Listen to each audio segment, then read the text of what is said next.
EVD is short for something called an external ventricular drain. In the brain, there are these fluid spaces called the ventricles, and the ventricles make this thing called cerebrospinal fluid, or CSF. There are certain circumstances where that fluid that usually is made in the brain and circulates around the brain can be blocked. Typically, this happens when people have hemorrhage in the brain.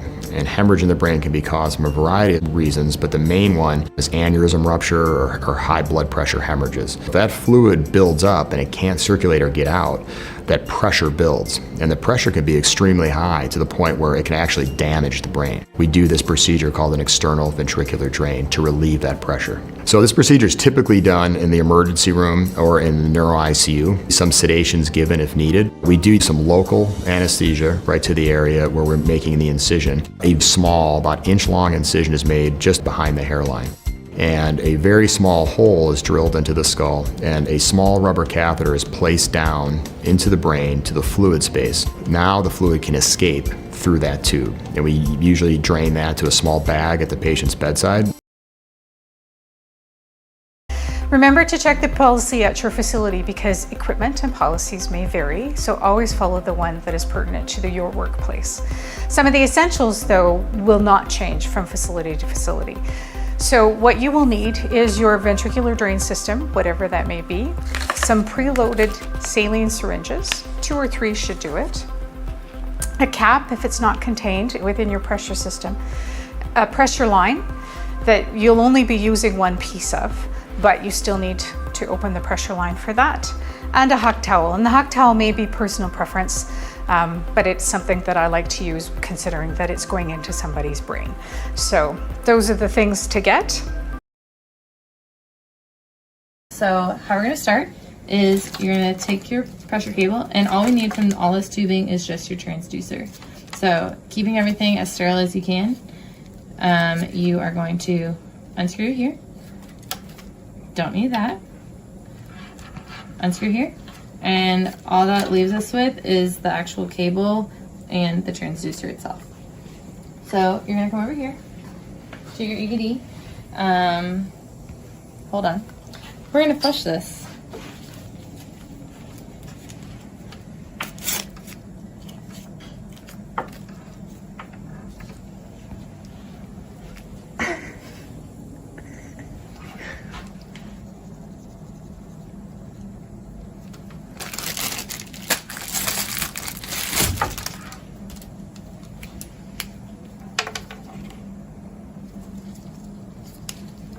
And you're gonna flush it all the way through. I'm scared. Hold on. Oh, there we go.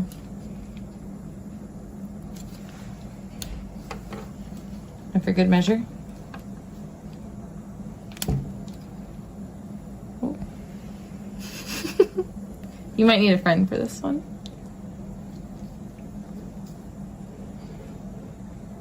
And now you're ready to hook up to your EVD.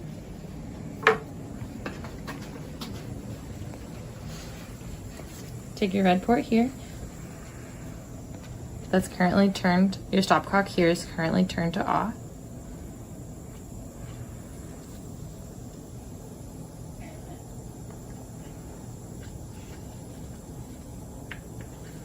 And I'm gonna take this red cap and just bring it over here so I close my system. So now you're almost ready to 0. So we're gonna go over to our monitor. Get our pressure cable. Plug that up here.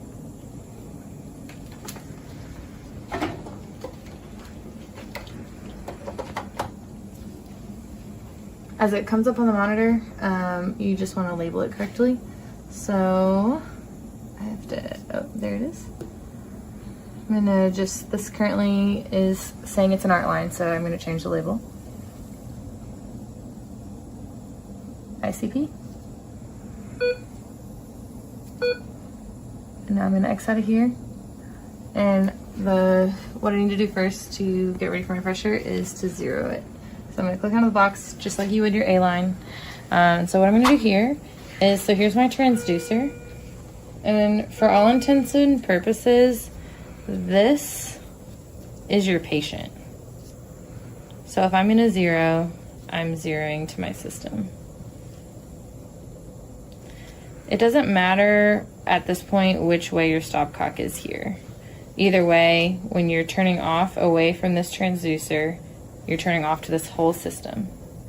And you're open from your transducer to this opening right here, which is zeroing to pressure in the atmosphere. So you go over here, zero ICP. You listen for 2 beeps, and then on here, just like on your airline, you would wait till it says it's 0. 0's done.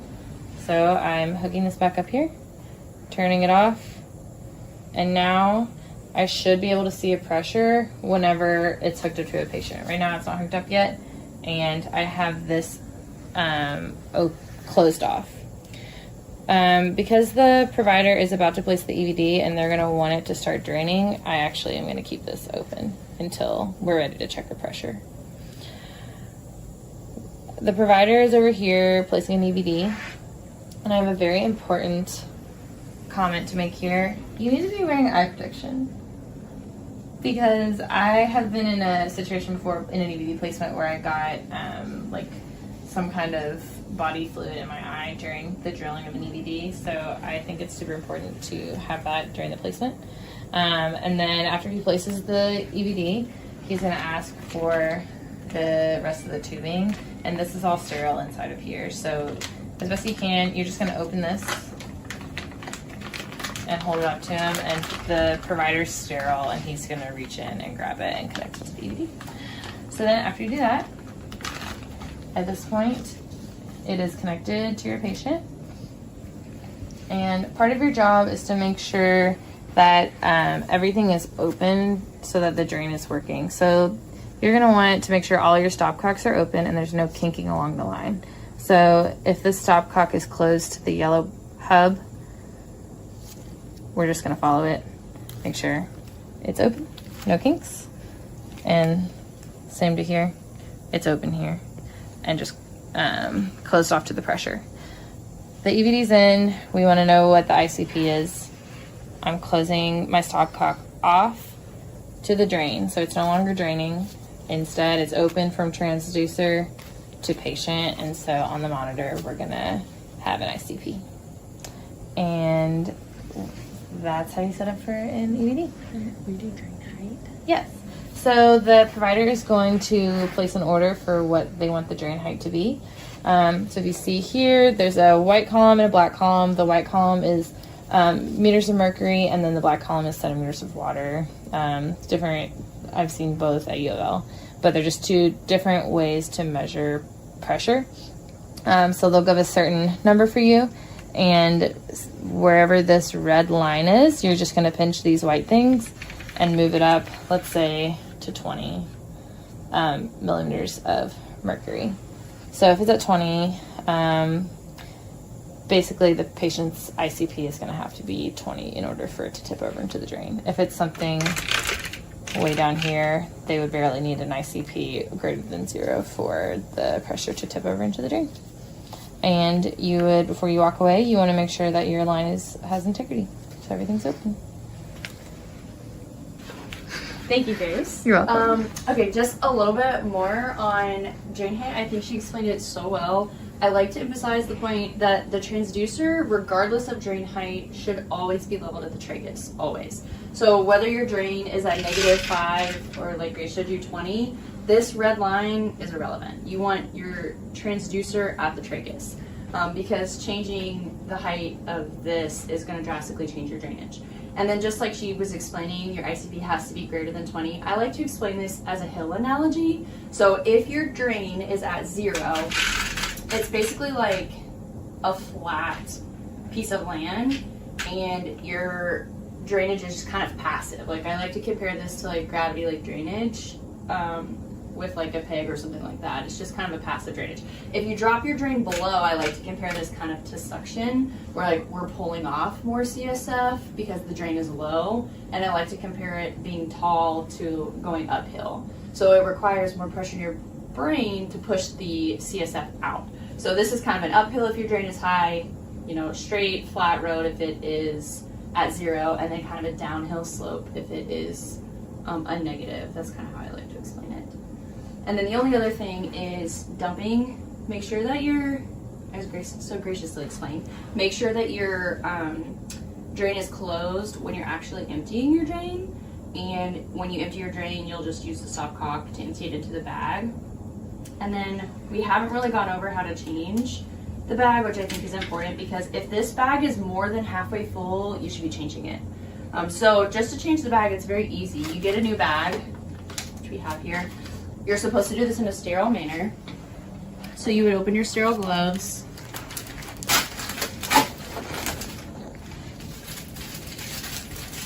I forgot to use chlorhexidine. I forgot, sorry. I like to go ahead and have this kind of open and ready, unless you have a friend. It's a sterile-ish procedure. Put your sterile gloves ready, and then typically it's sterile-ish because you're taking your drain off with sterile gloves, which isn't necessarily sterile, but you don't like to leave it exposed for long periods of time. So I try to keep one hand relatively sterile. And all you do is you unscrew this blue cap here, and this will just pop right off.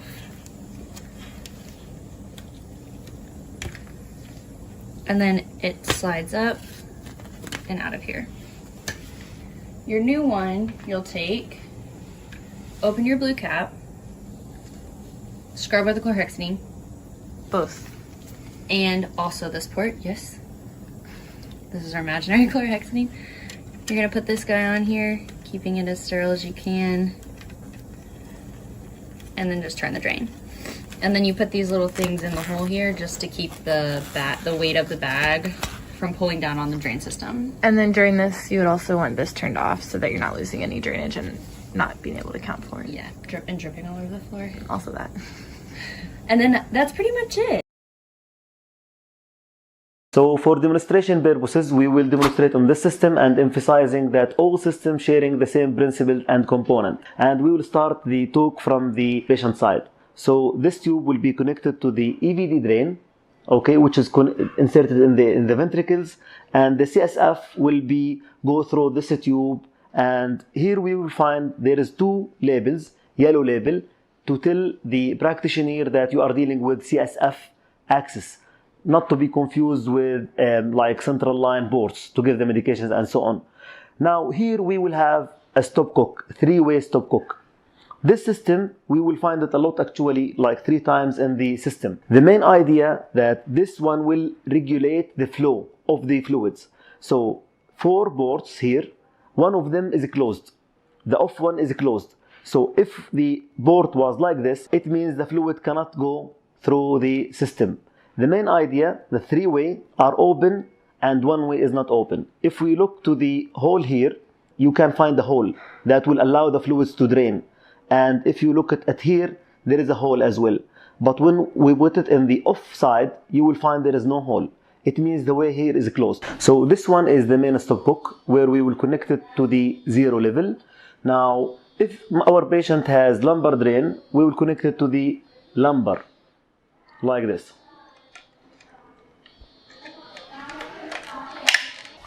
If my patient has a ventricular drainage, we will connect that one to the ventricular. And here we have another stopcock. If the stopcock like this, it means the fluids can go to the system. Here we will go to the chamber, which is transparent collector, and it's graded up to 75 ml.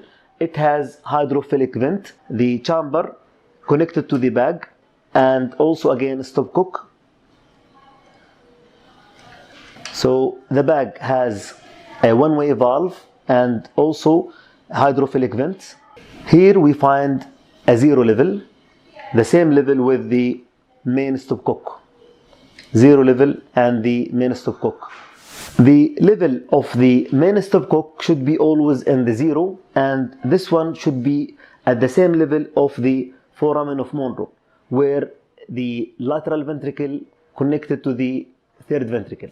In order to control the drainage from the patient side, the main stopcock will be at the level of the foramen of Monro for the patient, and at the tip here is the level of the chamber. So the pressure from the patient side has to exceed this level, the difference between here and here, enable to the CSF to be drained in the chamber. Increase the pressure level and decrease the pressure level based on the practitioner recommendation. The pressure level reflected by centimeter water or millimeter mercury. Now, if they order to maintain the pressure like 10 millimeter mercury, it means the CSF after reach that more than 10, it will start to drain for us. So if the order is to keep the pressure 10 millimeter mercury, it means I have to increase it until 10. I can see it actually from the window here. So 10 millimeter mercury equal to 13.6 centimeter water, and we can change, if the practitioner prefer the centimeter water level, we can change it to the centimeter water. 10 millimeter mercury equal to 13.6 centimeter water. All system has two ways to fix the EVD to the patient level, by the ball clamp and by the integral cord.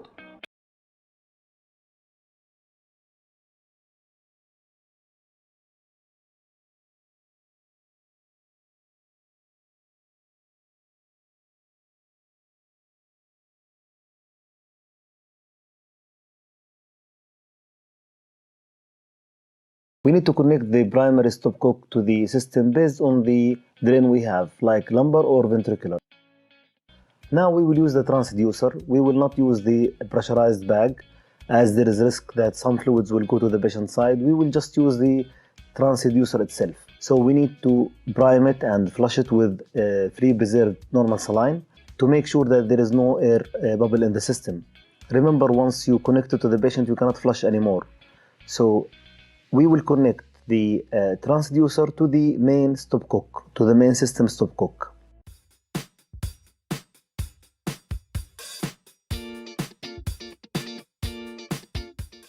Once I connect it, then I need to hang it on the stand to make sure that I will flush the system and I will flush the transducer. I will start flushing toward the patient side. So once I will flush to the patient side, I will make sure that I close it from the patient side. Then I will flush the system. Once I flush the system, now I will flush the transducer. Make sure that there is no air bubble in the system. Once you remove the cap, use a new sterile cap instead. So now we flush the transducer. We are flushing the system completely. Close it by the cap, non-vent cap. Now is the time to connect the transducer with the cable which connected to the monitor.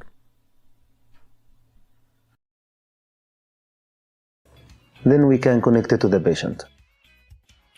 We need to make sure that the level of transducer, the zero, on the same level for the foramen of Monro, which we are using tragus as a landmark.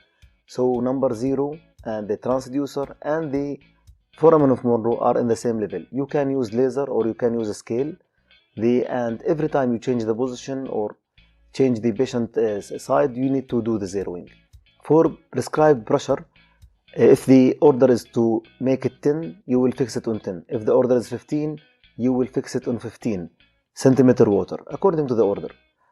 Now, if there is an order to have reading for the ICB, we need to close to the patient side at the beginning. Okay, then after that we need to make the zero. In this system, we will put the drainage on the 0 level, same level with the drain, same level with the transducer and the patient foramen of Monro.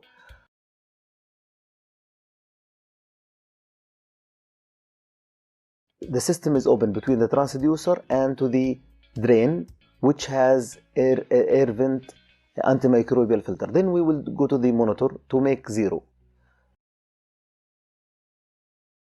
Once the monitor show me that there is 0 level, I need Before taking the reading, I need to return it back to the prescribed pressure. After that, I need to open between the patient and the transducer. So the transducer can read the pressure from the patient side. So now the patient and the transducer, they are open together. So the monitor can give me reading.